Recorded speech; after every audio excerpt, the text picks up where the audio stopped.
ibu-ibu, bapak-bapak bisa jadi saat azan berkumandang kita masih nanggung ya.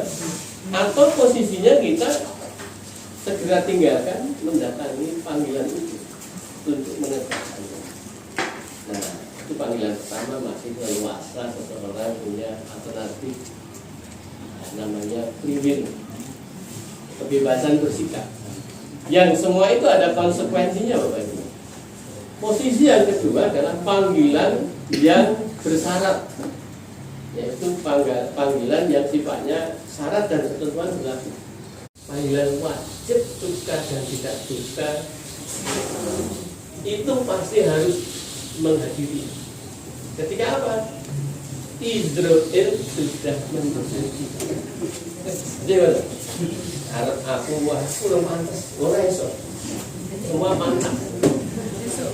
Betul ya? Lagi keadaan seneng, lagi keadaan susah, lagi umurnya nom, lagi bayi lahir. Nah Allah kehendaki panggil. Dulu ini tak ini aneh dunia berarti panggil.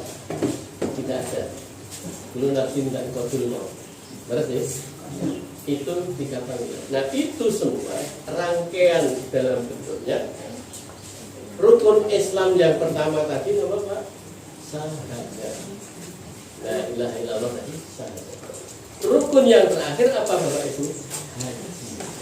Haji talbiyah. Talbiyah labbaik Allahumma labbaik. Labbaik la syarika lak labbaik. Jadi aku datang memenuhi panggilanmu ya Allah, dan tidak ada sebuah tandingan yang bisa menandingi. Artinya tidak ada sekutu itu kita tidak bisa Allah itu kita sandingkan untuk jadi pembanding dengan yang lainnya. Kalau tadi saat azan kita posisinya masih ada menandingkan, yang diprioritaskan bukan hadir atas panggilan Allah, tapi panggilan sinetron, panggilan-panggilan yang lain.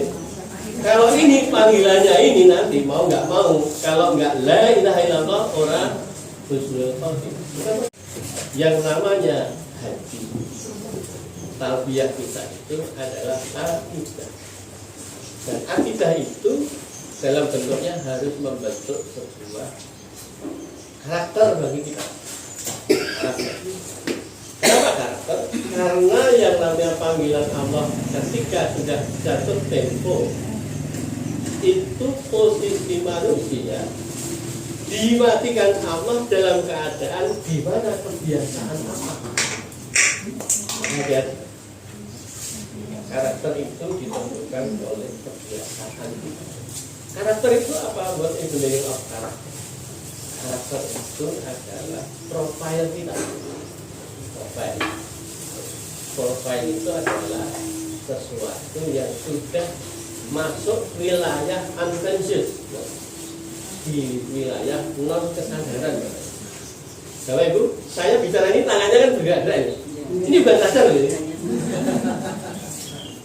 Sudah saya orang di kedokteran ngajar cara psikologi saraf. Namanya tubuh manusia itu mayoritas yaitu dalam bentuk sistem otak kita ini Allah berikan suatu kompetensi namanya yang bermain 90% mengatur tubuh kita dalam keadaan tidak sadar ya. Yang 10% untuk sadar. Tangan kanan dari otak bilang ambil foto. Ini sadar. Lalu ditanya, jadi 2 kali 2 berapa? 4. Itu namanya sadar. Itu adalah pengaturannya hanya 10%. Pertanyaannya, bagaimana saat kita menjelang sakaratul maut, posisi kita dalam bentuk apa yang pada saat dicabut oleh malaikat? Disitulah yang saya pernah tulis dalam sebuah artikel namanya refleks sakaratul maut. Ya. Saat kita menjelang ajal tiba, itu yang terjadi sistem otak yang sadar sudah offline, udah off, nggak bisa nyambung, nggak bisa online. Lalu yang terjadi gimana? Itu semua adalah refleks collision. Karena itu ending sebuah kehidupan seseorang tidak bisa kita agendakan dalam keadaan apa Bapak Ibu? Kita apa kira iso? Nanti kalau cabut, kalau diapalkan la ilaha illallah ya, saya iso. Saat kita mau mati dihadapkan, Nabi memberikan sebuah ilustrasi yaitu ketika seseorang dicabut nyawanya, analoginya ketika orang itu ditebas 300 pedal bareng kena PMS satu bulan. PMS itu kan silat melukai satu saja sakitnya luar biasa. Nah itu dicabut nyawanya 300 pedal. Akhirnya orang sadar, dalam keadaan nggak sadar itu kan, maka posisinya refleksnya apa? Nah, kalau dalam konsep teori behavior itu tadi karakter terbentuk karena kebiasaan tarik mundur. Kebiasaan itu terjadi karena apa? Karena ada tindakan. Tindakan itu apa? Perilaku. Perilaku kalau terjadi sekali itu namanya tindakan. Tindak tanduk orang itu. Ini kalau diulang namanya kebiasaan. Kebiasaan ini itulah habit kita. Yang berikutnya jadilah karakter. Nah, tarik mundur lagi, tindakan ataupun ucapan ini terjadi karena apa? Karena sikap, pikiran kita terbentuk karena memori memberikan simulasi pada area berukat untuk memberikan data yang kemudian disuruh ngomong keluar mulut kita. Jadi tindakan ini terjadi karena sikap berpikir, sehingga berpikirnya ini kalau baik melahirkan tindakan baik, kalau berpikirnya buruk melahirkan ucapan buruk.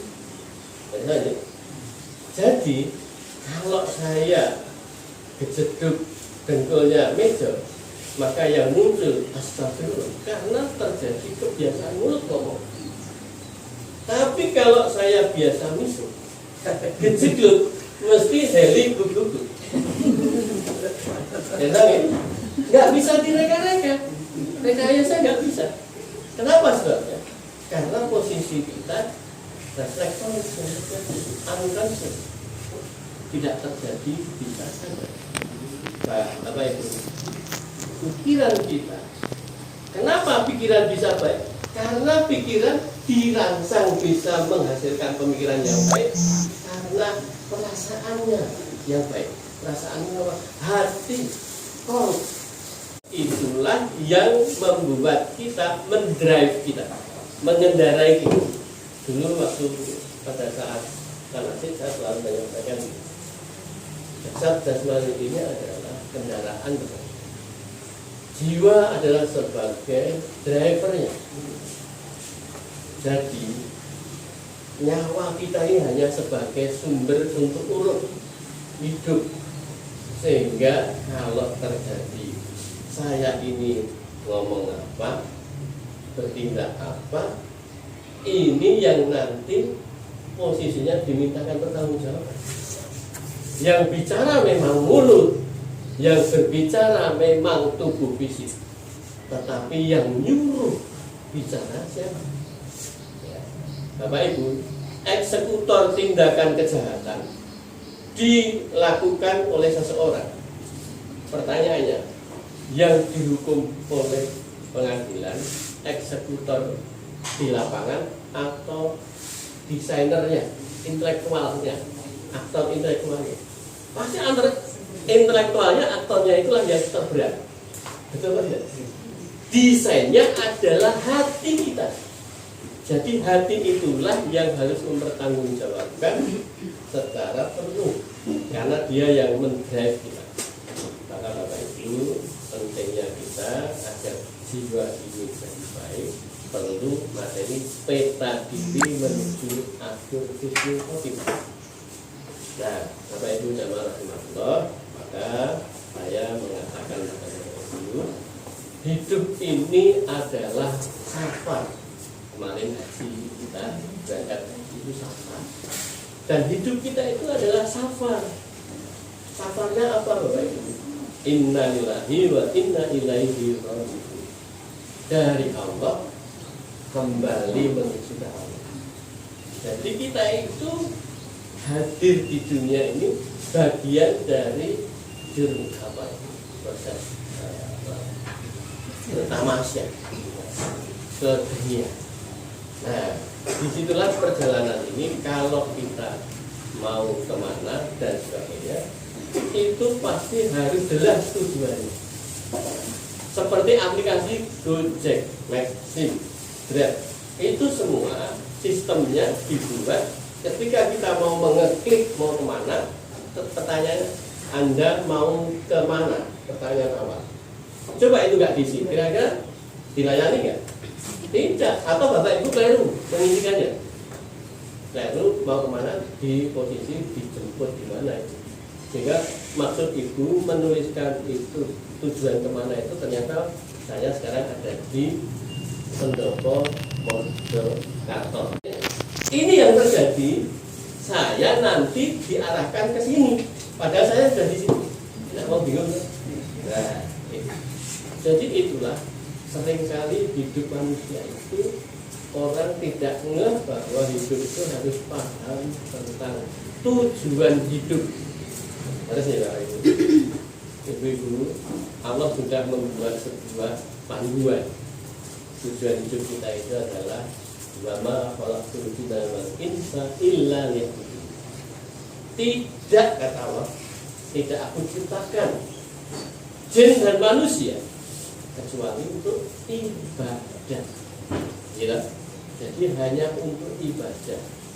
Maka kalau tujuan hidup kita ini di dunia pengen jadi wong sugih, ya nanti setelah sugih terus ngobrol, bingung lagi. Maka banyak orang itu bingung sekarang ini, bingung. Karena apa? Karena dia nggak mengenal dirinya. Maka pertanyaan saya pada Bapak Ibu, apakah Bapak Ibu sampun tepang kali Bapak Ibu piyambak? Rasanya belum. Gimana? Sudah kenal belum? Rasanya belum. Rasanya belum. Karena apa Bapak Ibu? Orang itu bukan tambah tua, tambah mengenal diri, tidak. Allah sudah menyampaikan di dalam Quran itu ketika kita itu diberi usia tambah tua, tambah menjadi kayak anak kecil. Betul kan? Iya. Secara ilmu fisiologi, bidangnya fisiologi. Tubuh fisik manusia itu terbaik di usia 30. Ini kan sebenarnya sudah 30. Plus kira. 30 itu puncak, kalau puncak mesti decline. Gitu, decline itu turun. Dan turun itu di antara yang paling cepat turun mati saja adalah sel otak. Kenapa sel otak? Ini normal ya, keadaan normal. Jadi di saat embrio janin kita terbentuk, itu sel bakal calon janin namanya adalah sel bakal calon otak. Ya, namanya endoderm. Endoderm ini sel bakal calon otak dan batang otak. Nah, ini sudah terbentuk duluan. Jadi paling tua di dalam tubuh kita. Baru mesoderma. Apa itu? Sel bakal calon, sel soma, sel badan, sel otot, ya, sel kulit itu belum. Sel kulit itu yang ektoderma, bagian yang paling mudah. Yang akhirnya terbentuk ektoderm itu bagian tulang dan kulit. Cepat mati yang paling tua. Apanya selnya?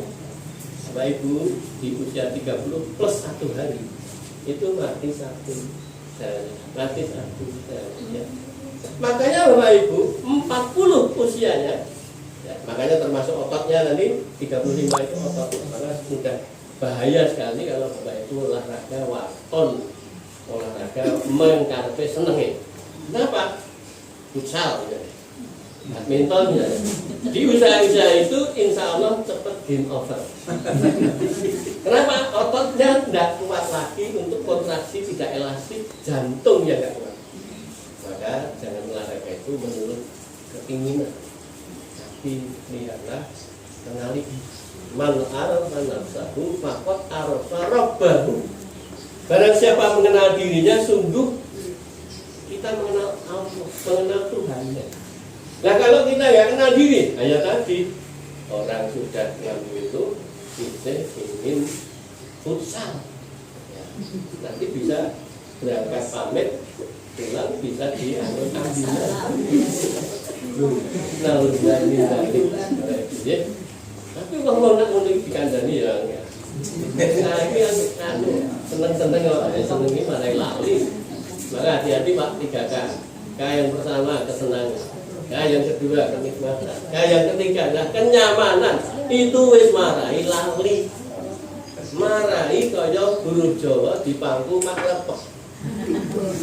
Kalau ibu pengen cepat meninggal, lebih cepat lebih baik lewat 3K.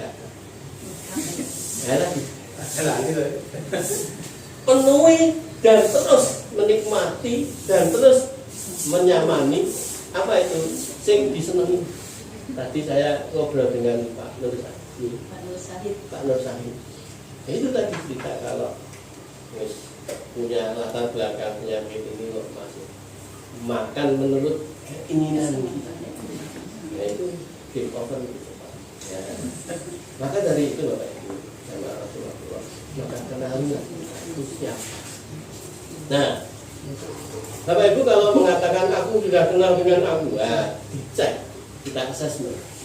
Apakah selama 1 minggu ini kita ada galau? Galau itu bahasa Gen Z. Apa itu galau? Confused, sering bingung. Bingung apa? Ya sering membingungkan sesuatu. Aku bisa tanya, inginnya apa ya? Aku ya ngerti. Tapi itu hobinya apa? Ya udah ngerti. Serba enggak jelas, ya. Serba tidak jelas. Nah, yang berikutnya, Bapak Ibu seringkah Bapak Ibu kecewa? Kalau dikecewakan kecewa, tidak dikecewakan pun kecewa. Itu kalau satu hal, kalau sudah kita itu belum kenal, neng baru ngerti jenengku sopo, aku neng ding lagi ngerti, belum ngerti aku ki sopo tak tenang. Kenapa? Masih sering kecewa. Loh, apa kalau orang kenal diri itu nggak kecewa? Tidak. Nanti akan saya kupas. Ya. Orang lain mau mengecewakan, silahkan. Aku nggak kecewa. Sakit ngomongin nggak tentu. Angel ngomongin. Makanya tadi malam, saya tidak malam Ahad itu Sabtu malam itu ada menyampaikan tidak namanya itu dari Mas kita. Jadi saya itu walaupun usia sekarang ini sudah 55, tetap masnya. Namanya Mas Tripita. Materi yang saya sampaikan dari itu adalah tentang kebahagiaan. Bahagia itu hanya bisa lewat penderitaan. Ya, pengen Bapak Ibu baca. Ini kata kuncinya menderita. Kalau minggu yang lalu personal branding. Ya, nah, dalam hal ini kenapa kok menderita sebagai password untuk bahagia? Ya kita itu level untuk bisa mencapai bahagia harus lewat fase namanya senang. Senang itu kan apa yang kita inginkan, apa yang kita cita-citakan, realisasinya sama. Bapak Ibu pengen opo, nengen-nengen kelakon, nah itu semua. Itu bukan bahagia. Karena itu waktunya temporer sangat pendek. Benar atau tidak? Itu senang. Bahagia bukan itu. Bahagia itu adalah bagaimana Bapak Ibu menjumpai sebuah peristiwa itu, mampu mengubah sebuah peristiwa itu sesuatu apapun itu sesuatu yang baik. Tapi ada jam tangan harganya 30M. Lebih betul atau tidak? Harga Harga jam tangan seharga itu pun ada yang beli. Pertanyaannya, dia beli jam tangan atau beli yang lain? Kok orang masih bisa merasakan dan mau gage-gage tuku jam tangan dengan hutang? Berarti tahun 3 ini rasanya apa? Utang sejuta ini. Ini Bapak Ibu, orang kok iso greget karena itulah yang dijual bukan jam. Jamnya model menunjukkan jam tepat waktunya sama. Apa pakai Casio atau Seiko yang harganya cuma ribuan. Itu dalam keadaan tepat waktu, nggak rusak-rusak. Dibanding ya Seiko rapopo. Itu Rolex harganya segitu itu Pak. Sing didol itu duduk jam tangan. Sing didol iki sing ra ketok dari jam tangan itu. Apa itu? Karena pabrik Rolex mengatakan pada kita dengan kita, kowe nek nganggo iki, kowe dadi opo ning ngono kuwi. Apa itu? Kamu kalau pakai ini kamu menjadi orang tajir. Orang pengusaha kaya. Padahal wis sugih. Kok isih ora percaya? Nganggo jam kudu sing larang. Betul kok tidak? Aneh nomor. Jadi sing dituku ki meng niku nek apa itu? Meng menjadi toh persepsi. Jadi persepsi apa? Melihat segala apa yang ada sebagai kerangka persepsinya. Kalau kita harus menunggu jadi Bapak Ibu, kalau kita itu ada orang mengecewakan kita berpikirnya bahwa dheweke kuwi diutus Gusti Allah ning arep mengecewakan janjane dari wong apik. Utusan Allah baik apa dulu? Kok dihadirkan untuk kita? Untuk supaya aku menjadi orang baik. Ki mocone kan beda karo kenyataane. Betul atau tidak Bapak Ibu? Karena mata kita masih indra melihat itu. Karena itu kecewa dan kecewaan itu persepsi kita. Kalau saya mengatakan seperti itu, saya mau mengecewakan dia. Jangan-jangan dia kita berbuat yang minggu dewe dhewe kok. Kurang lah. Kayak gitu saya kecewa dong, betul nggak sih kecewakan? Tidak. Tidak. Itulah kita masuk wilayah mutmainnah, jiwa yang tenang. Iya betul. Nah, karena itu jangan lagi Allah. Itu kalau kita masih kecewa, aku belum kenal aku bisa apa? Was-was, khawatir, itu gek. Kasih ngomong betul ibu Bapak. Nah, kok gek itu orang ngerti bahwa ketika kita mengkhawatirkan sesuatu, mesti sesuatunya belum terjadi. Betul atau tidak? Iya. Sesuatu yang belum terjadi bukan wilayah kita, itu wilayahnya Allah. Nanti siang jam 10.30, ini masih 10.15. 10.30 atau 10.15 itu belum wilayah kita. Kita itu saat ini wilayah yang kita punya areanya. Maka kita berpikir, memikirkan sesuatu yang belum terjadi seperti itu, namanya jadi was-was. Waswisu fi sudurina. Manusia sering kali was-was. Manusia sering khawatir. Makanya apa? Orang kenal Allah Gusti Allah. Allah nggak ada di dalam dirinya. Karena stres yang terjadi, stres negatif itu adalah bagian dari tak kenal kita.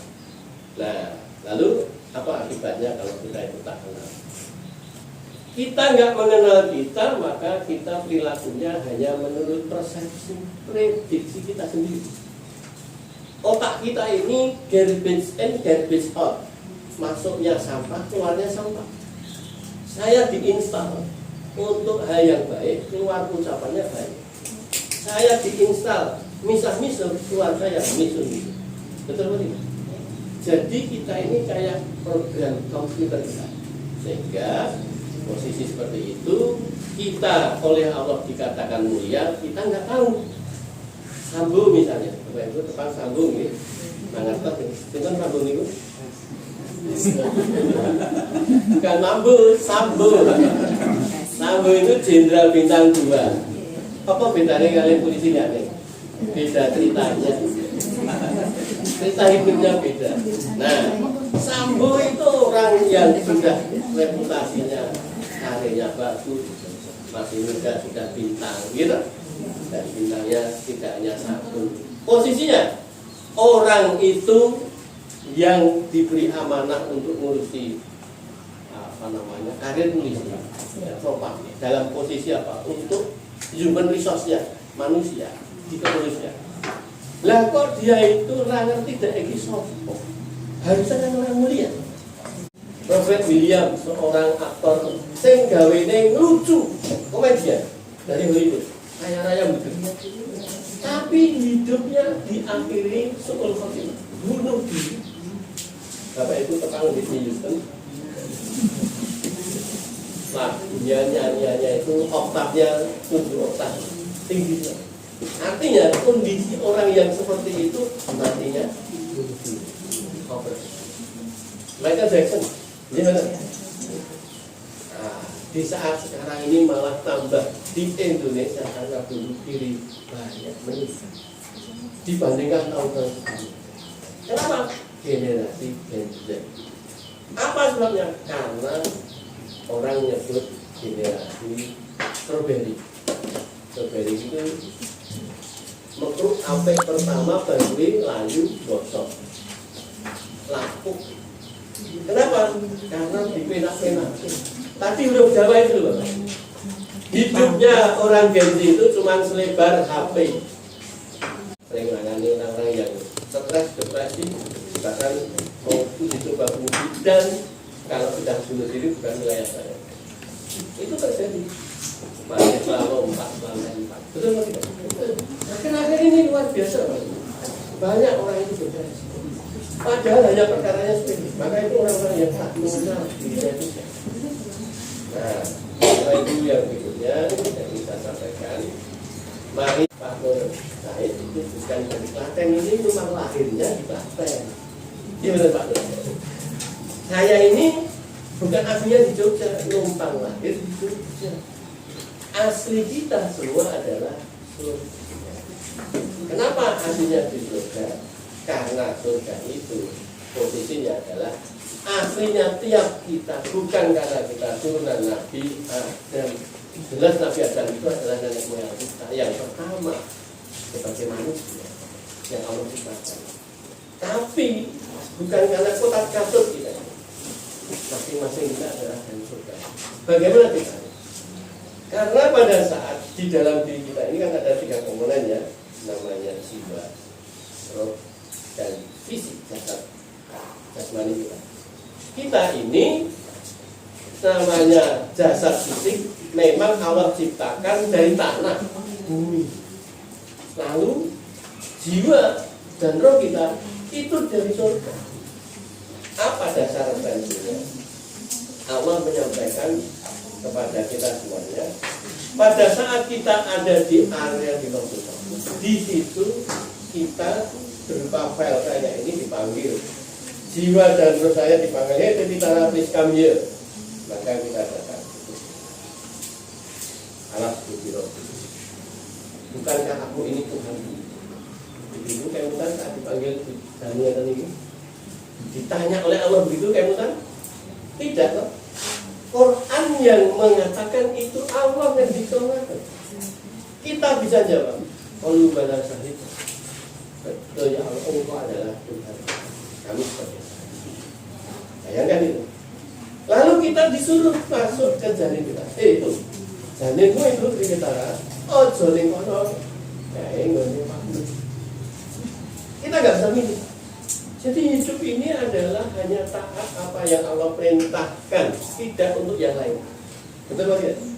Karena derajat manusia itu levelnya adalah muttaqin, itu tertinggi. Orang yang taat terhadap Allah. Perintah dilakukan, yang dilarang tidak dikerjakan. Nah, Bapak Ibu dan Rasulullah, maka kita itu artinya dari surga, maka untuk bisa ingat surga, salah satunya sama punya syair, surga itu rumah kita. Lagunya dengan syairnya itu berbeda. Lagunya itu lagunya milik lagu Indonesia, lagu kumpulan perjuangan Sedangkan syairnya misalnya sungguh kita semua akan kembali ke surga tempat yang abadi. Sungguh surga tempat yang suci bagimu mukmin muslim sejati. Di sana asal Bapak bersama dengan Ibu Hawa. Memang di sanalah rumah kita, hidup sentosa dan bahagia.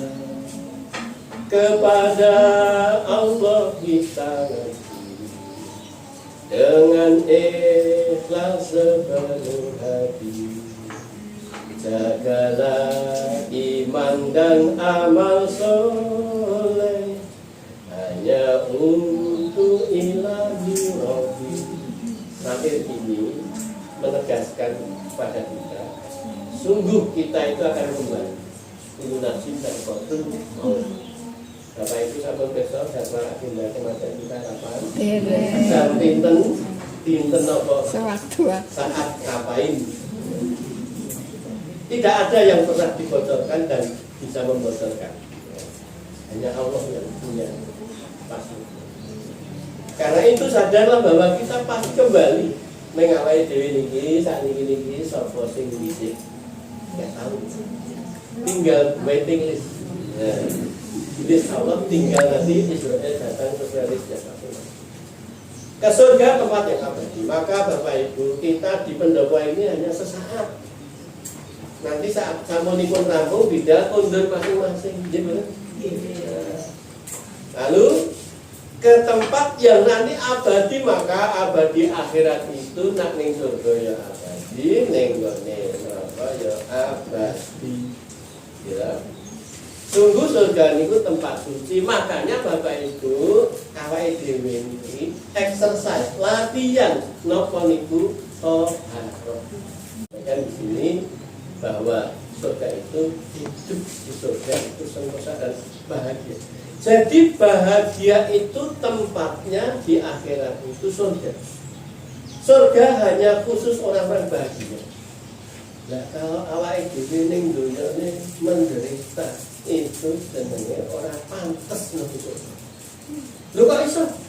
Loh coba Bapak Ibu perhatikan. Tadi saya mengatakan bahagia itu kuncinya adalah penderitaan. Betul tidak? Penderitaan itu pripun?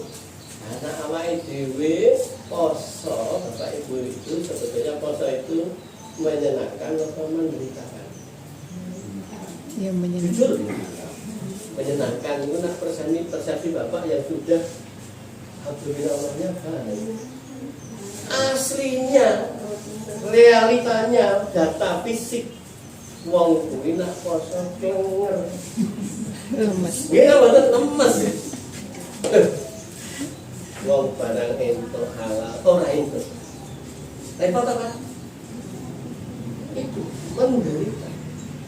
Terus pertanyaannya, orang yang menderita kok orang rasa menderita, kuwi jenenge orang main rasa. Rasa kuwi ana ning ati. Maka untuk orang yang hidupnya di dunia itu hanya mengejar kesenangan, pasti senang itu pakai alur logika. Nah, wong kita itu diapusi wae itu pinter to nak lesu. Pinter to betul. Logis to betul. Logikanya. Nah, awake dhewe dikecewakan, awake dhewe itu ya logis to. Nah, jenenge awake dhewe larone ati ya kemudian kita ora iso gampang maafkan itu logis. Nah, jadi level kita itu masih jasad, fisik, otak, memori kita. Amin. Padahal untuk bisa melihat sesuatu yang fisik yang sebenarnya itu harus lewat kacamata yang tidak sekedar fisik. Wong barang sing kecil banget kowe isone dibantu pakai alat namanya mikroskop untuk melihat sel kita, untuk melihat bakteri pakai mikroskop. Apa meneh sing sifatnya ghaib. Bapak Ibu besok mboten pikiran Bapak Ibu bisa membaca pikiran orang. Kalau sak menggane apa Bu? Mbak Rano ngerti. Ghaib niku nek ana pemikiran. Nah, sekarang justru itulah yang terjadi pada kita ketika kita ini untuk bisa menderita tapi tak merasakan penderitaan. Kata kuncinya satu, ridho. Pintu awal agar kita tidak menderita, tidak kecewa dan seterusnya. Yang pertama adalah ridho.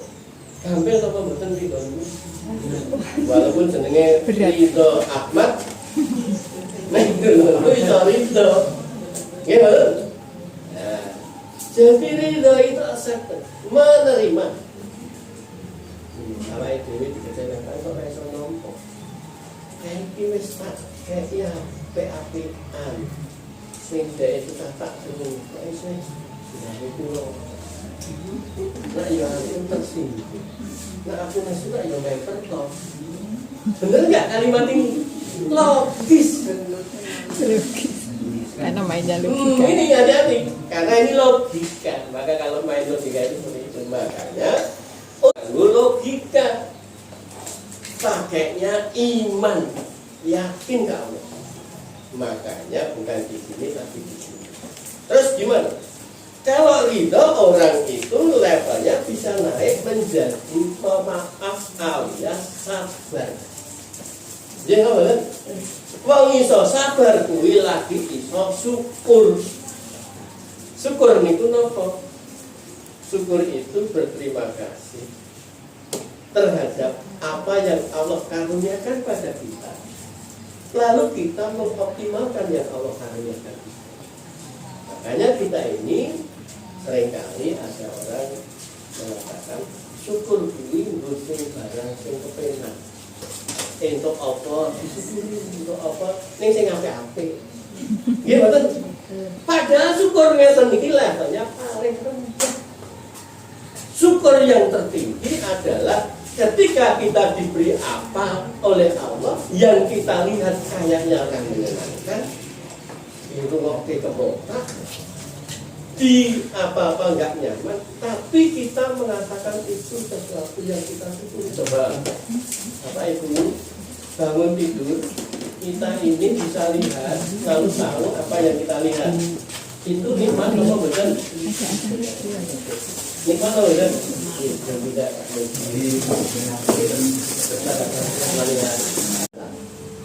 Iki apa? Iki apa? Belum dikasih sesuatu yang amnesia. Bisa ngerti apa? Nggak tahu apa-apa, nggak bisa ngomong. Jadi kita ini seringkali oleh Allah diingatkan. Nabi Ali ala irrafikumat juga. Kita ini sering mendustakan nikmatnya Allah, apa saja kita dustakan. Karena itu indal hamdan wa nikmatan. Jadi Bapak Ibu, kita itu tidak pantas dipuji. Segala nikmat itu ya datang dari Allah, bukan karena aku. Karena itu kita seringnya salah persepsi. Makanya ketika tadi saya sebutkan orang yang sakit tidak merasakan kesakitan, walaupun ini secara medis ini lorong banget saja nih. Kayak ke orang marah karena dia dibuat Allah bisa tidak merasakan kesakitan. Lewat apa? Dia berpikirnya ridho, ya Allah engkau berikan ini karena engkau tahu ini untuk hal yang terbaik buatku. Iki bagian Allah membuatku digugurkan dosa-dosanya, maka aku sabar. Karena itu malaikat pada saat menyambut manusia di surga pakai salamnya salamun alaikum bima sabartum. Disambut oleh para malaikat, kita masuk surga itu dikasih selamat sejahtera buatmu dalam kondisi karena kamu itu selama ini jadi wong sabar. masobakum. Maka Bapak Ibu jamaah rahimahullah, orang yang sabar bisa menikmati yang berikutnya namanya syukur. Apapun peristiwanya, syukur alhamdulillah. Kenyataan bukti fisik yang terlihat orang menyenangkan. Betul atau tidak? Dalam keadaan begitulah Bapak Ibu, yang namanya kita bersyukur itu adalah kunci kebahagiaan agar kita tidak menderita atas sebuah peristiwa. Jadi bersyukur itu bukan menak pas kepenak. Kalau pas kepenak iso bersyukur kuwi angel apa meneh kok rekoso. Betul kok tidak? Jadi mesti ora iso syukur, ora iso sabar. Betul kok tidak? Nah, makanya peta kita itu termasuk orang yang isih iso sabar atau angel sabar. Salah satunya. Ketika kita tidak bisa bersyukur, maka wala in kafartum, maka azabku pedih Bapak. Jadi kita ini ra iso syukur, maka kufur atas nikmat Allah, azabku pedih. Di dunia kasih azab. Segala hal enggak bisa menikmati. Tidak bisa mensyukuri apa yang ada. Karena itu Bapak Ibu, marilah kita di dalam diri kita ini untuk selalu posisinya untuk tune in ke Allah. Coba peta diri kita itu ada pada wilayah mana. Nah, yang berikutnya Bapak Ibu, kalau saya seringkali sampaikan bahwa untuk memahami kita itu posisinya analogi, pakai analogi bahwa kita itu sesungguhnya manusia itu kayak laptop begini Bapak. Laptop begini ini jasad kasar kita yang namanya jasmani. Ini namanya casing, hardware. Di dalam laptop ini ada software, ada jiwa, namanya Windows ini. Kalau ini Android itu bukan Android, apa iOS. Nah, posisinya ini bisa digunakan, ada setrumnya maka hidup, nyala. Bisa dimanfaatkan karena ada software, namanya jiwa. Jiwa itulah yang membuat dia berfungsi sebagaimana fungsi yang seharusnya. Nah, maka Bapak Ibu dalam sistem itu kita seringnya mengunggulkan jasa fisik. Betul atau tidak? Level kita kan jasa fisik masih pada yang dilihat dan tidak. Padahal yang dalam kondisi kita ini, jiwa ini ada bagian-bagian sebagaimana di dalam tubuh. Ada bagian jiwa yang fungsinya untuk berpikir, namanya akal. Ya, akal. Sedangkan jasad fisik kita ada yang untuk berpikir, namanya otak. Ya, itu dua hal yang berbeda. Nah, lalu ada bagian fisik yang fungsinya untuk menangkap rangsang, menangkap informasi, sinyal-sinyal. Apa itu? Panca indera. Indera penglihatan untuk melihat visual, pendengaran ini untuk mendengarkan informasi lewat getaran suara. Nah, ada kulit untuk rasa, peraba atau indera lidah untuk perasa, dan penghidup di dalam hidung kita. Nah, di dalam jiwa kita ada qalb. Qalb itu hati. Hati itu jiwa yang fungsinya untuk reseptor, menerima rasa. Rasa apa? Bisikan Allah.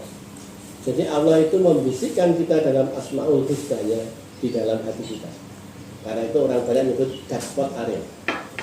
Nah, eksistensi si jiwa ini adalah nafsu, nafs. Maka orang disebut dengan nafs, nafsun mutmainah. Nah, di dalam jasad kita fisik itu eksistensinya cairan. Cairan itu apa? Darah kita, plasma dan darah. Nah, sekarang kita lihat Bapak Ibu sekalian, manusia itu tidak sama seperti makhluk lainnya. Ya, dalam hal ini sekalipun yang namanya hewan punya otak, tapi otaknya bukan untuk berpikir.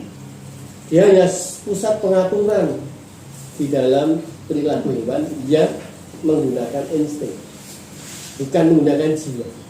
Nah, sekarang manusia itu punya nafsu, punya hati, yang hati itu gampang bergejolak. Kenapa bergejolak? Karena hatinya itu kotor, dikotori oleh berbagai macam kotoran, terkontaminasi. Ada kontaminasi pikiran negatif, ada kontaminasi kepentingan-kepentingan, ada kontaminan referensi hoax yang kita sering konsumsi. Berarti pasti dominasi. Kecuali nafsu yang diberikan rahmat Allah. Artinya kalau kita bisa hadir di pendopo ini untuk tolabul ilmi dan silaturahmi, karena rahmat Allah, sehingga bukan karena kebaikan kita. Kita itu kan sering klaim, aku ini wong apik lho. Nah, ini wong soleh lho. Nah, iya, kuwi kan pas ketok wong. Gitu. Nah, wong dhewe karepe dhewe. Kan gitu. Jadi sukanya aku itu ego.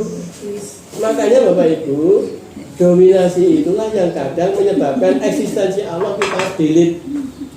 Tidak ada Allah. Kenapa? Bisa apa? Makanya kenapa ada orang itu posisinya selalu gampang tersinggung, gampang marah. Nah, di situ jiwa ini ketika seperti itu, maka sebagaimana malaikat itu ketika diajak rasanan sama Allah di Quran surat Al-Baqarah ayat 30 Bapak Ibu, Allah menyampaikan kepada malaikat begini, wahai malaikat, aku hendak menciptakan khalifah fil ardh. Sebutan kata adalah khalifah fil ardh. Lalu respon si malaikat yang ada di situ menyampaikan, ya Allah, mengapa engkau mau hendak menciptakan khalifah fil ardh? Yang khalifah fil ardh itu ngapain? Akan menumpahkan darah, akan berkelahi, berperang, bunuh-membunuh. Terbukti loh, betul labeling malaikat terhadap manusia. Sebutannya khalifah. Khalifah itu wakil Allah, pengelola bumi. Ya. Dalam bentuk seperti itu, malaikat masih ngendika balik. Bukankah kami ini, malaikat-malaikat ini, posisinya selalu mensucikan Tuhan. Jadi tak pernah melakukan kesalahan apapun terhadap apa yang Allah punya kebijakan. Selalu mensucikan engkau ya Allah. Disitulah posisinya Allah kemudian memberikan sebuah pembelaan pada kita. Pengajian nggak pakai idangan, namanya malaikatan. Itu kok malaikatan toh? Nah, no idangan. Nah, kenapa malaikat itu doyan makan? Nah, makanya Bapak Ibu, ketika kita posisi manusia sebagai manusia ini kondisinya bisa lebih baik daripada malaikat, ketika rahmat Allah itu menjadi mendominasi nafsu kita. Kita punya potensi buruk, enggak digunakan potensi buruknya. Kita potensi jahat, enggak kita gunakan jahatnya, tapi kita gunakan taatnya, ketakwaannya. Karena itu kita seringkali kalau nanti bisa kalah akalnya, jiwa itu terjadi kalah, menang nafsu yang ada dalam jiwanya, maka kita bisa asfala safilin, serendah-rendah makhluk, lebih rendah daripada jasad jenazahnya tumbuh. Ini kayu jati itu bisa lebih mahal dibandingkan jasad tubuh kita, Bapak Ibu. Iya. Jenazah kita, ini dan saya dulu orang anatomi ya, di dokter itu untuk sering motong-motong kadaver itu. Sejak tahun 95, kadaver itu sampai hari ini bukan dikubur, dipotong-potong terus kemudian dikasih di lodong untuk praktik kematian. Nah coba bayangkan, kalau ini jasad namanya tumbuhan jenazah, ki didolara. Coba awake dhewe di banyu keras, tinggo pajangan ning kamar atau ning ruang tamu, kalau mau ngarep ora, malah medeni bocah. Lalu sama. Artinya kita itu nggak berharga, lebih berharga batangnya macan. Ya, batangnya macan dia di air keras, pajang ning ruang tamu larang. Kita itu dipajang rano payu nih. Nah maka asfala safilin lebih rendah dari makhluk yang hewan tadi, Bapak, atau tumbuhan. Maka kita seringkali posisinya sering berkelahi, Bapak Ibu. Berkelahinya dengan siapa? Ya dengan orang lain jelas, tapi diawali dengan berkelahi dengan kita sendiri. Kita melawan kita. Ya. Kalau saya itu akalnya menang, maka yang terjadi kita jadi lebih derajat yang lebih tinggi dibanding malaikat. Nah kalau ini kita itu nafsunya yang menang, akalnya kalah, asfala safili. Nah Bapak Ibu, para ulama itu membagi jiwa seseorang itu ada 7 karakter yang ada pada diri seseorang, yaitu 7 klasifikasi. Yang pertama nafsul amarah, yang kedua nafsul lawamah, yang ketiga nafsul mulhamah, yang keempat nafsul mutmainnah, yang kelima nafsul radiyah, yang keenam nafsul mardiyah, yang ketujuh nafsul kamilah. Minimalnya kita nafsul mutmainnah. Nafsul mutmainnah itu standar minimal. Untuk siapa? Kita. Allah itu dalam posisi memanggil kita di Quran surat Al-Fajr ayat 27 sampai 30. Ya ayat Tuhan nafsul mutmainnah. Panggilannya itu Bapak Ibu. Irji'i ila rabbiki radiyatan mardiyah. Fadkhuli fi ibadi wattuli jannati. Bapak Ibu, perhatikan di sini. Apakah Allah memanggil jiwa seseorang itu dengan wahai jiwa-jiwa yang amarah? Ya ayat Tuhan nafsul amarah. Yang dipanggil mutmainnah. Apa ada orang dipanggilnya ayat Tuhan nafsul kemerungsung? Sudah tidak ada. Jadi kalau kita kemerungsung itu tidak dipanggil Allah begitu. Lihat, kenapa orang jadi pemarah? Ya karena dia nggak kenal dengan dia. Makanya kendalikan jiwa kita. Nah coba lihat lagi. Yang terjadi pada kita ada juga nafsu lawamah. Lawamah itu pripun? Lawamah itu nafsunya sudah dibisiki oleh hati. Hatinya ini sudah berteriak ketika kita hendak mau berbuat jahat, mau mutil, atau mau nyontek, mau apa lagi. Lalu hati sudah membisiki, wira itu dosa, kok wong kowe kecekel. Juga kayak ora ono wong. Ora apa-apa. Terus melakukan kejahatan. Terus yang terjadi apa? Gelo setelah itu. Nek sesuk baleni nang. Kata no betul. Nafsu levelnya lawal. Lah coba nak pas ngono terus mak letak mati. Sutul khotimah. Betul Pak tidak? Nah kita perlu peta diri kita ada di mana? Atau nafsul mulhamah. Oh nafsul mulhamah itu pun kaya awake dhewe. Lho pripun maksudnya? Sudah mengerjakan sholat, ya sholat. Ning masjid, ya ning masjid. Pengajian, ya pengajian. Wis ngaji, ya wis ngaji. Umrah bolak-balik per tahun. Ning nak nesu misuwe luar biasa. Namanya STMJ. Sholat terus, maksiat jangan terus. Safety. Kata nomor mungkin saya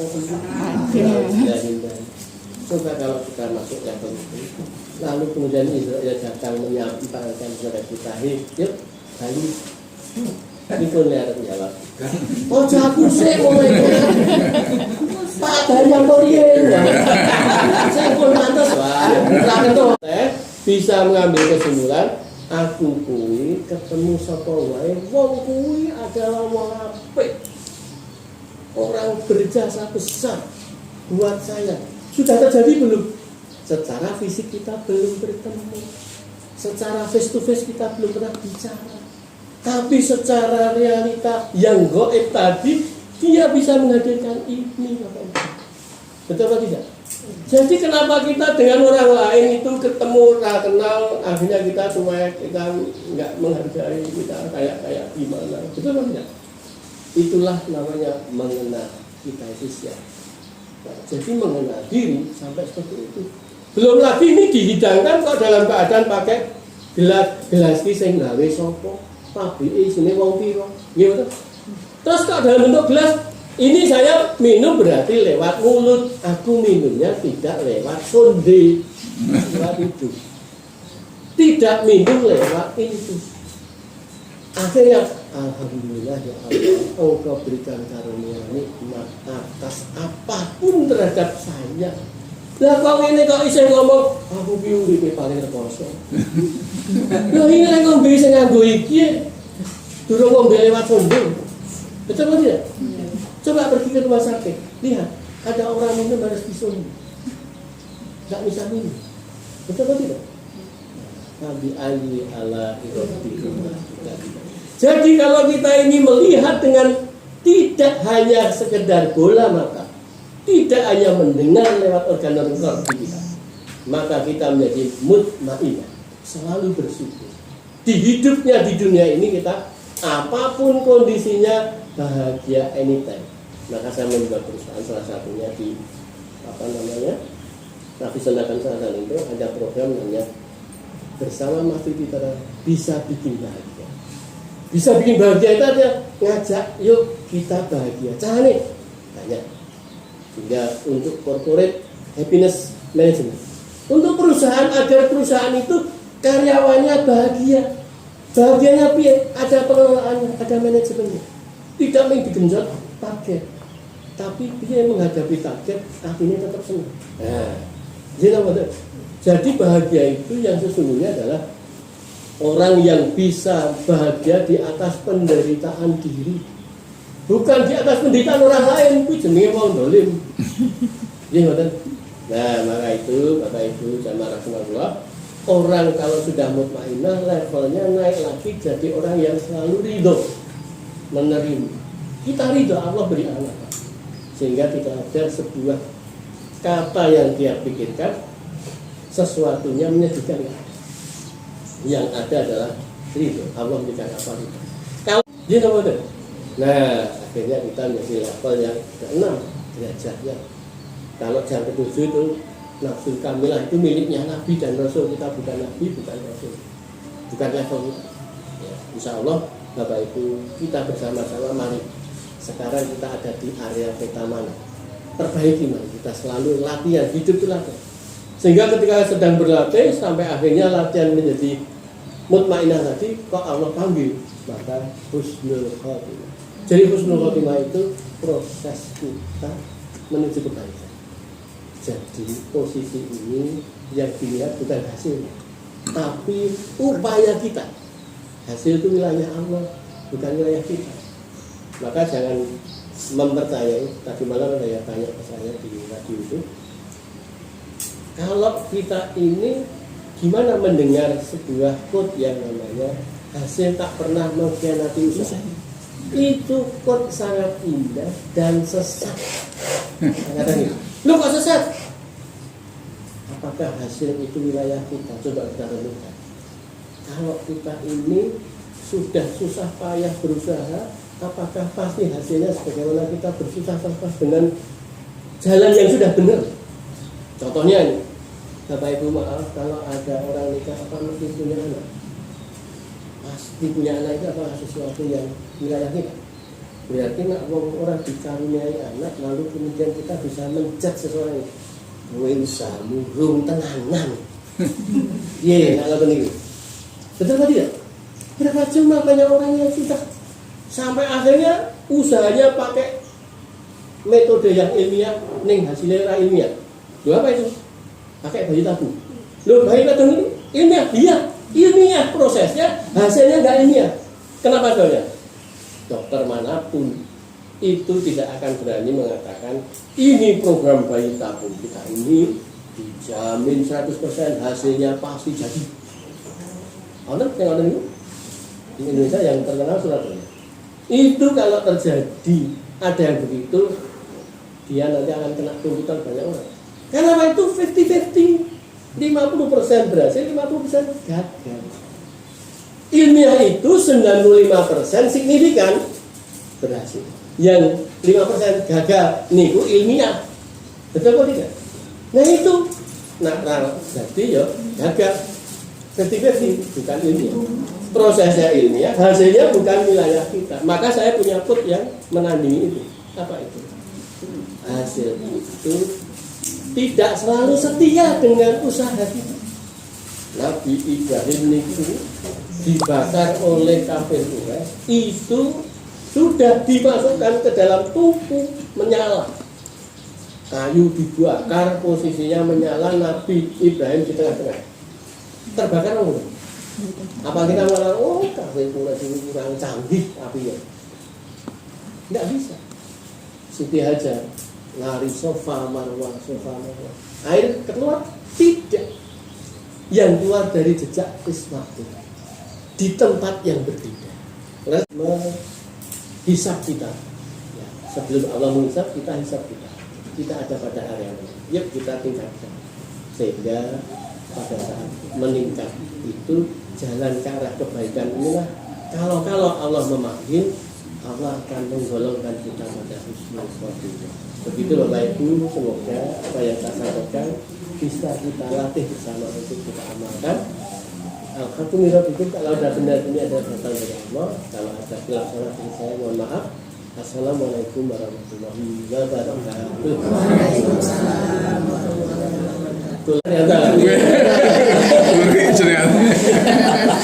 Kalau lagi Bu Niting.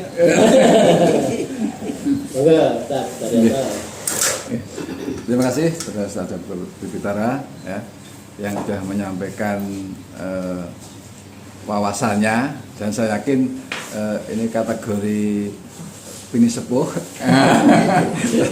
cocok sekali ya, walaupun tadi saya melihat dari akhir, maka apa yang disampaikan itu saya yakin bisa menjadi motivasi kita, bisa menjadi kita selalu berintrospeksi dan sebagainya, sehingga kita berusaha supaya hari ini lebih baik dibanding hari kemarin.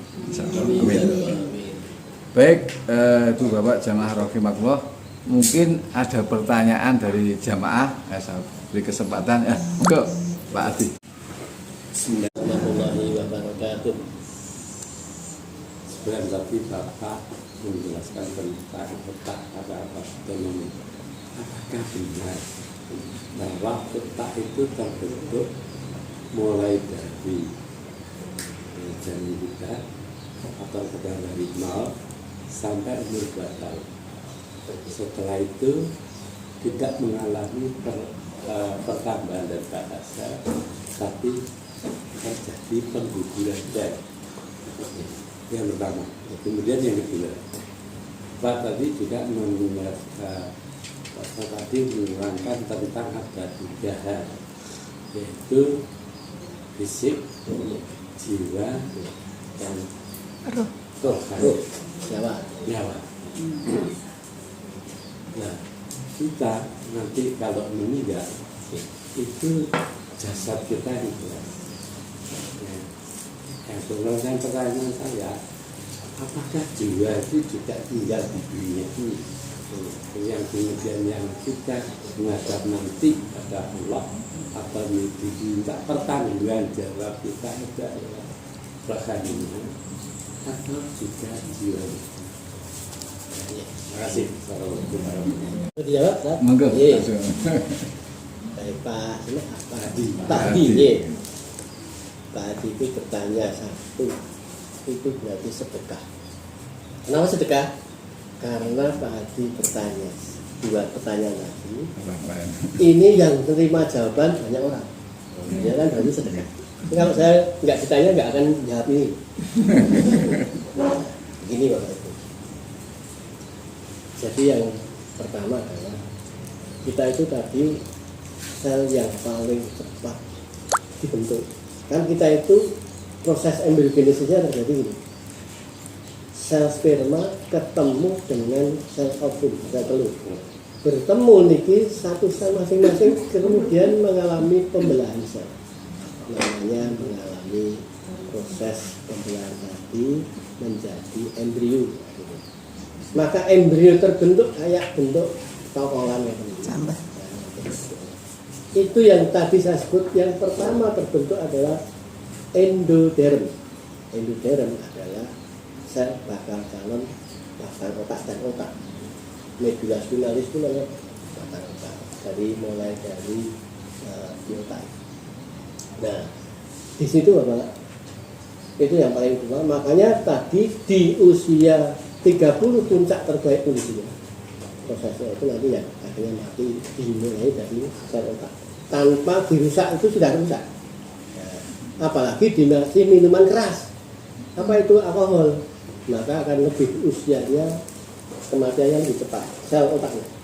Terus tadi ditanyakan Bapak tadi itu menyampaikan pada saat mengalami proses pembelahan inilah yang tadi disebut proses pertumbuhan.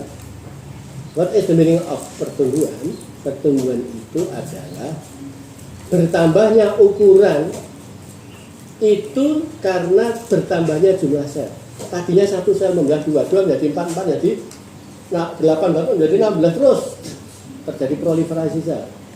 Nah, terus bagaimana saat terjadi di situ pertumbuhannya? Kapan berhenti pertumbuhan sel? Nanti pertumbuhan diikuti ada perkembangan. Maka ada tumbuh kembang. Perkembangan itu apa? Perkembangan adalah bertambahnya ukuran yang diikuti fungsi-fungsinya. Ukurannya gede, tambah selnya, tapi juga fungsinya. Contohnya Bapak Ibu balon. Ini ilustrasi kalau mahasiswa saya jelaskan dalam proses tumbuh itu. Balon kalau kita beli di toko dalam keadaan masih lipatan, satu balon. Maka satu balon itu ukurannya tipis, pendek, kecil. Ya. Lalu kemudian kita pelentung, tambah gede loh Pak. Gede ini ukurannya satu, tapi ukurannya gede, jumlahnya satu, ukurannya gede. Maka berfungsi untuk hiasan. Nah itu berkembang. Pada posisi tadi berhentinya pertumbuhan otak itu pada saat seseorang yang begitu dia sudah terbentuk penuh otak ini jumlah selnya berapa, terlahir berapa. Nah lahir inilah manusia tidak lagi tambah jumlah sel otak memorinya, yang terjadi tinggal berkembang, namanya tumbuh kembang. Maka Bapak Ibu hati-hati di dalam hamil itu, asupan gizi dan informasi data jangan asal ditabrakkan ke tubuh ibu yang sudah hamil. Apa itu? Ketika bayi masih dalam kandungan, namanya janin, itu kita induksi dengan suara-suara lembut. Ini ada penelitiannya. Suara yang lembut tadi akan merangsang. Karena Allah itu memberikan sesuatu yang sudah fix. Pertama berfungsi adalah pusat pendengaran. Otak ini di pusatnya di atas telinga kita ini, area temporal. Maka posisi itu sudah bisa berfungsi di saat kita berada di perut ibu. Maka perut ibu dikasih headset, dikasih headphone. Ya headset nggak bisa, headphone. Kasih musik klasik. Nah ini penelitiannya, Beethoven dan Mozart. Maka di situ diikuti penelitian ini. Bayi lahir lalu diikuti tingkat kecerdasannya seperti apa, IQ-nya Pak. Maka dia bisa tumbuh selnya itu dalam keadaan bagus dan cerdas, IQ-nya. Nah, yang saya lakukan terhadap anak saya, istri saya adalah saya gunakan Quran, bacaan Quran. Sehingga saat hamil itu, karena itu adalah masa pertumbuhan sel yang luar biasa, maka saya kasih. Sehingga bayi lahir yang terjadi pada anak saya, alhamdulillah dikaruniai anak yang cerdas. Apa yang terjadi? Itu induksi suara. Makanya Bapak Ibu, air itu kalau posisinya kita doakan, resonansi suara itu menjadikan molekulnya berbeda kristalnya. Ini orang Jepang yang ini, Masaru Emoto. Sehingga kalau kita ini suara ini menggetarkan tidak hanya ke sana, tapi seluruh bagian ini getar. Eksistensi tubuh kita adalah tadi namanya cairan. Cairan adalah plasma. Plasma darah kita kristalnya jelek, maka gampang jendel, gampang stroke, gampang buntet jantungnya, sehingga malah ini koroner. Jadi betul. Maka mau gawe ini musuh nesu, ucapannya buruk, menyenangkan mati, yaitu jiwa dan roh dicabut. Jiwa dan roh itu bedanya apa? kalau jiwa itu keluar masuk tubuh tidak terasa sakit. Contohnya pada saat kita tidur, pada saat kita koma. Apa itu? Allah menyampaikan pada kita bahwa ketika tidur maka Allah menggenggam jiwa-jiwa orang yang tidur. Digenggam oleh Allah. Ketika Allah ini melihat listnya bahwa kita belum ada jatah dipanggil, maka rohnya tidak dicabut. Maka ini dikembalikan ke tubuh kita, ora kroso. Sehingga ketika kita bangun tidur, alhamdulillahilladzi ahyana ba'dama amatana wa ilaihi nusyur. Itu Bapak Ibu. Dan kalau kita itu bangun belum tentu bahwa kita itu ternyata besok bangun tidur bisa bangun. Coba tidak? Ya. Kita kan kayak saya bangun besok ya bangun. Belum tentu. Makanya tadi bahwa terjadinya sesuatu, jiwa itu keluar masuk tidak terasa. Nah, bagaimana dengan roh? Roh itu kalau saya analogikan sebagaimana janin yang bercokol di rahim ibu. Dia bernidasi, bahasa medisnya bernidasi. Bernidasi itu mengakar, bercokol. Akarnya, pembuluh darahnya kemana-mana. Sehingga ketika dikuretase, kuret, karena ini janinnya mati, maka dikerok. Jadi kinten-kinten nak dikerok itu, yang dikerok lorong apa? Wah, karena sakitnya maka dianestesi. Diblokade informasi rasa nyerinya diblok. Jangan sampai ke otak. Jadi lorong tenan itu, ning ra rasa, gimana? Nah, disitulah Bapak Ibu yang namanya roh kalau dicabut sakit. Makanya posisinya jiwa dan roh itu dua hal yang berbeda. Kalau kita nyebut roh itu bukanlah jiwa, jiwa bukanlah roh. Nah sekarang tadi pertanyaan Pak Adi adalah kalau kita ini nanti mati, ini posisinya yang mati siapa? Nah mati itu sebetulnya adalah pada saat jiwa dan roh dipisahkan bersama dari tubuh seseorang, dan jiwa roh ini masuk ke alam barzah. Alam barzah niku napa? Alam kubur, kuburan sanes. Bukan kuburan. Manusia yang ada di lab saya itu sampai hari ini tak pernah masuk kuburan. Nggih, bener. Ambek tekan sok kapan ora leboke kuburan. Karena dikasih dilodong. Gitu, pesawat Adam Air kecemplung teng laut Majene, nggak diambil, masih di dalam pesawat, ora iso ngambil. Kenapa? Apa terus dikubur? Nah, sudah terkubur mati ya. Jadi yang orangnya mati di Toraja itu nggak pernah masuk di kuburan, tapi jiwa dan rohnya masuk di alam barzah, alam kubur niku sanes kuburan. Awake dhewe sing madak-madake. Ya.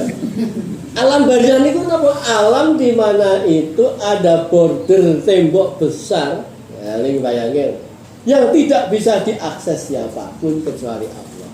Yang ini tempat waiting list kita. Yang di situ sudah terjadi siksa, namanya kubur, siksa kubur. Makanya kita ini di waiting list ini, di situ ada AC-nya terang atau gelap, itu tergantung awake dhewe maca Quran apa mboten. Gimana? Ditanya di situ, itu kita bisa jawab oleh malaikat enggak, siapa Tuhanmu, siapa Nabi. Ini sholat apa ora? Ini kono kuwi. Gimana? Nah, sudah terjadi. Makanya Bapak Ibu, di saat waiting list itu yang ada adalah jiwa yang untuk mempertanggungjawabkan. Karena yang namanya nyawa itu hanya sebagai tool untuk supaya hidup. Yang namanya jasad ini nantinya hanya sebagai barang bukti untuk kesaksian. Itu yang ada dalam syair lagunya siapa itu? Krisna. Di mana syair lagu ini diciptakan oleh seorang penyair namanya Taufik Ismail, mengambil dari Quran. Saat kita itu akan datang hari, mulut dikunci, ini tangan kaki tidak bisa ngapa-ngapain kecuali untuk bersih. Betul atau tidak? Jadi sebagai barang bukti untuk memberikan kesaksian jiwa. Jiwa dihadirkan Allah untuk disidang di meja hijaunya Allah. Diberi pertanyaan itu, saksi adalah fisik kita. Jadi itu sesungguhnya yang nanti mintai pertanggungjawaban jiwa. Makanya disuruh masuk, ya ayat Tuhan nafsul mutmainnah. Disuruh masuknya masuk ke surga itu siapa? Jiwa. Assalamualaikum warahmatullahi wabarakatuh. Saya Mary, Pak. Karena tadi Bapak bertanya, saya juga ingin bertanya. Bukan bertanya, tapi ingin bagaimana caranya untuk mengendalikan diri dari prasangka buruk. Karena yang paling sering, yang paling banyak saya alami adalah saya sudah merasa berusaha untuk tidak berprasangka buruk, tapi kok akhir-akhir ini tetap prasangka buruk itu loh Pak. Contoh yang paling gampang, saya mau berangkat ke sini, wah, bikin kok mesti jalan Wonosari macet. Ini yang paling sederhana loh Pak. Tapi sebenarnya tidak hanya itu, banyak sekali kita mau melangkah, ketika mau melangkah kita sudah punya prasangka yang kurang baik. Walaupun saya tahu berpikiran yang baik, ayo berprasangka yang baik, pasti Allah memberikan jalan. Tapi masih berat. Mungkin ada tipsnya Pak. Baik. Matur Terima kasih Bu Jamari. Begini Bu, tadi saya di awal mengatakan hati-hati dengan logika ilmiah. Ya. Sesungguhnya namanya kita untuk bisa berpikir negatif itu basic utamanya adalah logik. Maka yang namanya kita ketika untuk apapun sing salah iso digawe nalar, bisa diterima oleh nalar untuk diiyakan dan dimaklumi dengan lewat itu. Sedangkan untuk berpikir positif itu amat sangat sulit untuk melalui proses nalar. Bu, ketika kita divonis sakit kanker stadium 4, dokter mengatakan angkat tangan. Ini ilmunya sudah mentok, sudah semua saya berikan semua berkanya saya. Pun ini kantun Gusti Allah mohon. Bapak Ibu ketika divonis begitu, kira-kira bersyukur alhamdulillah atau malah stres? Betul atau tidak? Iya betul. Pikiran kita cuma satu, mati ya. Betul kan? Mati ya. Kenapa? Karena itu Allah didelete. Sebab apa? Itu saya ngomong dokter ilmiah, logik, datanya akurat, empiris, hasil riset. Maka tadi Bapak Ibu, kunci ilmiah probabilitasnya cuma 95% kebenarannya. Diulang-ulang 95 kali benar. Yang 5% wilayah salah boleh. Karena itu Bapak Ibu, yang namanya logik inilah dasar yang Bapak Ibu untuk sangat mudah untuk berpikir negatif. Nah sekarang ini, di antara sekian kali datanya menunjukkan begini, hanya 1-2 yang bisa tidak seperti itu. Akhirnya kan itu jadi sebuah perkacauan. Padahal al-haqqu min rabbikum, kebenaran yang datang itu hanyalah datang dari Allah, bukan datang dari probabilitas, bukan demokrasi, bukan oke-okean. Betul atau tidak? Iya. Nah maka yang terjadi ketika kita bisa nggak berpikir positif kalau kemudian lewat sesuatu yang ilmiah? Nggak bisa Bu, karena positif itu sudah di black oleh tadi 95% ini mati. Orang obate. Apa ada kanker sekarang ini dikatakan sudah ditemukan obat kanker, dijamin pasti sehat? Nggak ada. Dokter kanker yang ngomong gitu. Betul atau tidak? Tidak ada. Maka yang terjadi, apa yang ada pada diri kita, gunakan iman itu tidak logis. Apanya? Menembus batas yang ada pembatasnya, Allah tiada batas. Apa itu? Ini yang memberi sakit, ini bisa terjadi. Ini karena Allah, karunia Allah. Bukan karena aku minta pada Allah, ya Allah berikan aku sakit, lalu aku sakit. Enggak, karena Allah. Maka ya Allah, sakit ini adalah bagian karunia-Mu. Aku ridho ya Allah, ini adalah sesuatu kebaikan buatku darimu, karena Engkau sayang padaku, agar aku saat pulang kepadamu, aku dalam keadaan bersih, suci. Karena itu ya Allah, aku minta kepadamu ya Allah, angkat semua penyakitku. Allahumma rabbana adhibil ba'sa isfi fa antas safila sifa ila sifauka sifa la yughadiru sakit. Ya Allah, angkatlah segala hal yang sedih dalam diriku, angkat penyakitku ini ya Allah. Tidak ada kesembuhan. Kata kalimatnya itu tidak ada kesembuhan kecuali kesembuhan darimu ya Allah. Kesembuhan yang tidak menyebabkan penyakit lainnya, ramai komplikasi. Apa yang itu? Allah. Loh, ibu percaya dokter apa Allah? Nak percaya dokter mesti stres. Loh. Piye arep ngomong bahwa aku iki walaupun dokter ngomong kaya ngono, Allah menghendaki aku sehat. Sakit lagi. Logika. Positif thinking dengan logika sakit? Gak bisa. Wis mentok ya. Gunakan iman. Faida azam tawakkal ala Allah. Berserah diri pada Allah. Kita usaha ini adalah bagian dari berserah kepada Allah. Ya Allah, aku wilayahku ikhtiar ini ke rumah sakit, tapi yang menyembuhkan sesungguhnya bukan obat ini ya Allah, karena Allah menyembuhkan lewat lantaran ini. Aku yakin Allah akan memberikan ini semua adalah wangel ini dan bisa sembuh. Tuh, saya ngomong begini itu saya ngalami Bu, Pak. Anak saya sudah divonis tumor otak. Dokter teman-teman yang bisa kita ngomong ini kalau nanti bisa sembuh itu ya miracle. Otaknya ada di posisi sini. Dokter berdasarkan yang bisa. Ya. Saya cuma doanya bukan doa minta kesembuhan. Ya Allah, berikanlah kesempatan pada anak saya untuk supaya menjadi anak yang lebih soleh. Loh, rasa apa-apa, koma, nggak bisa bergerak. Maka yang terjadi di situ nggak ada harapan kalau kita berpikir logis. Kalau belum percaya dokter ngomong itu, nggak ngerti ilmu ini kalau nggak percaya. Gitu. Lalu saya mengiyakan, tapi aku lepaskan. Kamu punya ilmu ini setitik, lepaskan. Tawakal ala Allah, bertawakal saja, serahkan pada Allah. Allah lah yang kemudian memberikan solusi. Saya kemudian terhubung ada teman bagian radiologi bilang ke saya, Pak kita punya alumni loh yang juga saran. Gimana disuapnya? Coba melakukan second opinion. Saya WA langsung kasih nomor. Apa yang terjadi? Ternyata mahasiswa saya dulu ini sudah menjadi ahli langka.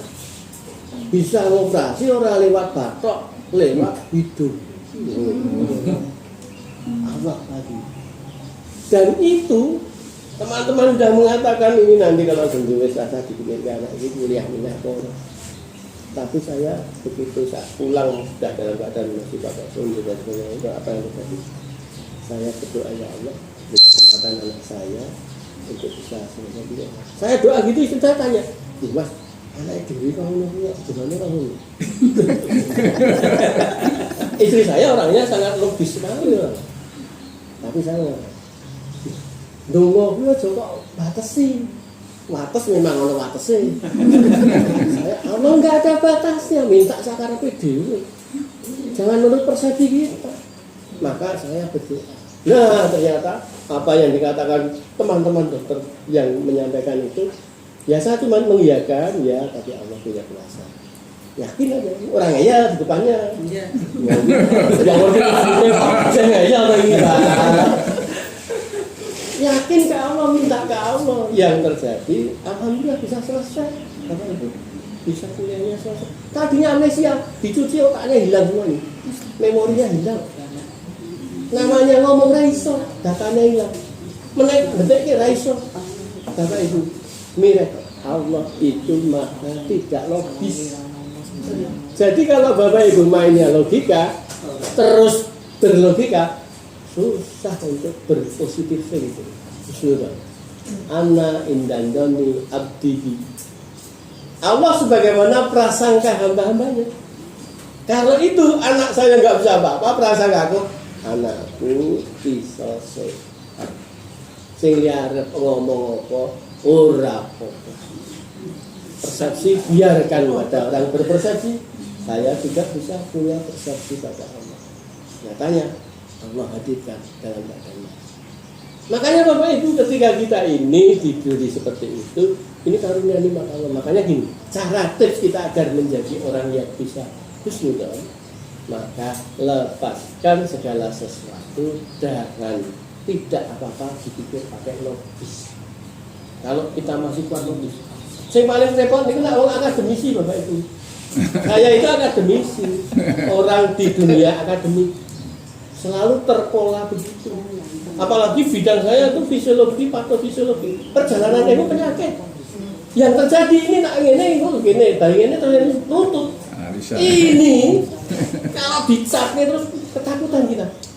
Maka lepaskan. Allah itu meminta kita untuk melepas. Anak awal dirinya ketemu pakai pendapat begitu. Allah tidak ada di dalam diri. Inna waha ma'asodi. Kita orang mungkin iso sadar. Kenapa? Nah karena kita logika terus kok. Maka kenapa? Kita mengatakan itu daerah macet. Iya, karena apa? Data di sini terpilih. Ini macet. Ini macet. Saya macet. Oh, biasanya macet. Nah, akhirnya diekstrapolasi bahwa ini adalah macet. Betul atau tidak? Ilmiah. Coba ketika kita itu begitu kita sudah jalan, Bismillahirrahmanirrahim. La haula wala. Ini adalah berserah diri. Jangan terus mikir bahwa jalan kono macet. Ya macet tenan Allah prasangkanya kita. Makanya husnuzon digunakanlah coba melepaskan dari apa-apa logika. Lepaskan. Pasti positif thinking. Misalnya saya itu orang miskin. Saya ini untuk bisa menjadi orang kaya kan harus ngerti. Betul atau tidak? Keluar dari jerat kemiskinan. Yang penting aku kerja keras, ya Allah, aku pokoknya nih. Itu kalau dia nggak punya keyakinan bahwa dia nanti akan sukses, itu nggak ada. Kalau dia berpikirnya, oh ini anak yang marah, ya paling gue yang marah. Itu logika. Karena ada penelitiannya. 40% itu orang anak miskin jadi tetap miskin. Ini kata data ya, ilmiah loh ini. Nah, kita jangan jadi orang yang 40%. Jadi yang hanya sedikit sekali orang yang bisa lepas dari itu. Karena dia nggak bisa berpikir positif thinking ke depan itu, yakin Allah memberi jalan baik dan terbaik. Nah, akhirnya kan gitu, sehingga optimal dia, maksimal sampai mentok. Wis, jadi memang tujuh jalan itu. Nah, jadi seperti itulah kita harus bersikap lepaskan ego-ego diri. Makanya Bapak Ibu hati-hati kalau Bapak Ibu jadi orang pintar. Orang pintar itu satu kata kunci penyakitnya sombong. Betul atau tidak? Orang kaya penyakitnya satu, sombong lagi. Orang kuasa penyakitnya satu, sombong. Maka kita itu ketika sudah punya label-label begitu, itu menjadi kans untuk sulit berpikir positif, husnuzon. Karena awal itu kita delete semua. Kowe kok pinter kok? Aku mau lihat do aku sinau. Atas usahaku, padahal kowe sinau jinggon, Allah ra kehendaki otakmu iso nampa, ra iso pelajarane mantap. Betul tidak? Sombong. Kita bisa mampu kalau Allah mampukan. Nah, kaya ngono, ora bakal tersinggung kalau kita itu punya prestasi, ora diapresiasi, ora apa-apa. Innal hamda wa ni'mata laka wal mulk la syarika lak. Jadi kita ini ora pantes dipuji, nek ana wong ngene aku wong sak karepe mudele ra nglahi, ora apa-apa. Niku nak hajine mabrur. Jadi tenang, apapun kata orang, aku tetap tenang. Ngatur Bu. Matur nuwun sangat Bapak. Nggih. Terima kasih. Oke, Bapak Ibu terus ke Rangko kan, karena beliau bidangnya seperti itu. Iya, Bang. Mumpung ketemu beliau, nanti kapan-kapan, wah. Insya Allah. Nah, dan permasalahannya waktunya beliau itu ya kan. Sebenarnya masih banyak pertanyaan. Oke. Alhamdulillah ya, beliau Nggak puas. Dokter Tri bisa berkesempatan untuk silaturahmi di tengah-tengah kita. Beliau bisa menempatkan kita di sini. Jadi ternyata dia lengsi Jakarta. Baik, untuk pertemuan yang akan datang mungkin ada yang langsung menyampaikan.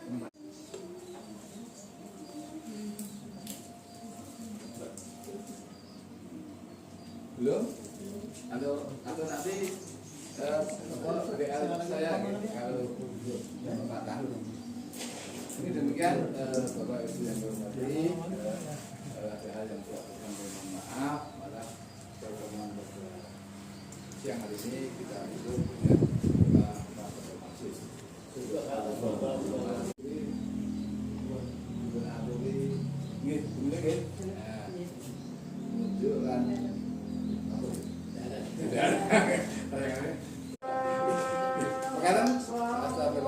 Assalamualaikum warahmatullahi wabarakatuh.